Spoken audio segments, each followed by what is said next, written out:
Bienvenue pour cette nouvelle vidéo où on va parler maintenant du pilier de la vision et de l'inspiration, qui est le deuxième pilier de la confiance, de l'axe de la confiance. Donc rappelez-vous, nous avons les 9 dimensions.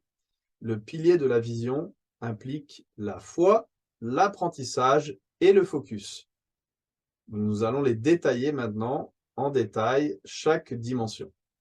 Alors, la foi, comment commencer, par où commencer ou continuer pour promouvoir la foi? Alors, contribuer positivement aux initiatives de l'organisation, même sans être sûr de tout. On n'est pas toujours sûr de tout.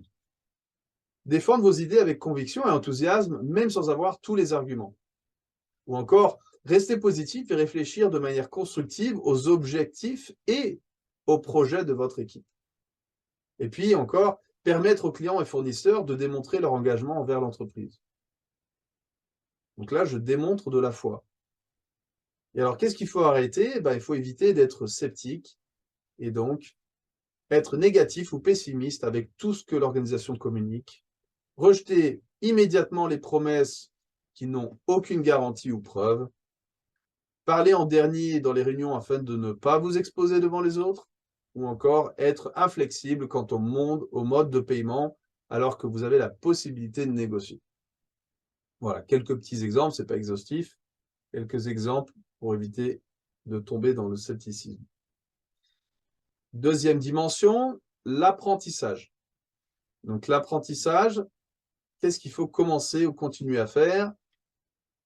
Accepter que l'erreur est humaine, déléguer des tâches tout en conservant la responsabilité du résultat, passer en revue les stratégies et les objectifs lorsque vous vous rendez compte qu'ils ne génèrent pas les résultats attendus, et puis accepter les critiques et les suggestions d'amélioration de la part des clients et des partenaires. Rappelez-vous, l'apprentissage, c'est la capacité de se donner le droit à l'erreur, donc la possibilité d'innover, d'être créatif, de faire les choses de manière différente. Et quand on s'engage sur quelque chose de nouveau, c'est possible que ça ne marche pas. Et ça, il faut accepter le risque. Et donc, le contraire de l'apprentissage, c'est l'immobilisme. Et pour éviter ça, préférez ne rien faire plutôt que d'essayer de s'améliorer, centraliser tout pour vous assurer que c'est fait à votre façon, discriminer ceux qui font des erreurs en essayant d'innover ou d'améliorer quelque chose, ou encore générer des désaccords ou de l'inconfort avec les fournisseurs et les clients en raison de leurs failles. Donc ça génère de l'immobilisme. Hein. Le contraire de l'apprentissage, c'est l'immobilisme. Bon, troisième dimension, le focus. Donc sur le focus, qu'est-ce qu'il faut développer? Qu'est-ce qu'il faut commencer à faire pour démontrer ce focus? Prendre des décisions alignées sur le plan stratégique de l'organisation, valoriser l'expérience et la maturité des membres de votre équipe, ou encore promouvoir une communication transparente, objective et engageante dans la gestion du projet, investir dans la relation avec les clients et les partenaires pour soutenir l'entreprise à long terme. Et qu'est-ce qu'il faut arrêter pour éviter la dispersion? Donc, le contraire du focus, c'est la dispersion. Donc, privilégier les résultats à court terme par rapport aux objectifs à long terme, ou encore gérer sa pensée au long terme, maintenir un environnement de travail désorganisé, ou encore ne pas fixer des objectifs et des buts clairs avec vos partenaires. Voilà.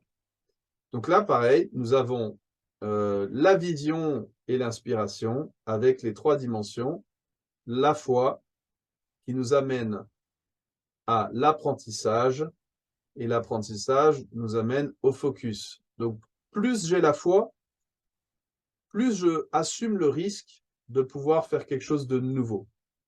Plus j'apprends, plus je me donne cette opportunité d'innover, plus ça me permet d'être focus dans mon présent. Et plus j'arrive à faire ça, plus j'ai des résultats au niveau de mon focus, au niveau de mon présent, plus ça me permet d'être positif envers l'avenir et donc d'avoir la foi. Et donc, je rentre dans un cercle vertueux et donc positif. OK. Dans la prochaine vidéo, nous allons voir le pilier de l'intégrité et de l'exemplarité, qui est le dernier pilier du leadership sur l'axe de la confiance. À très bientôt.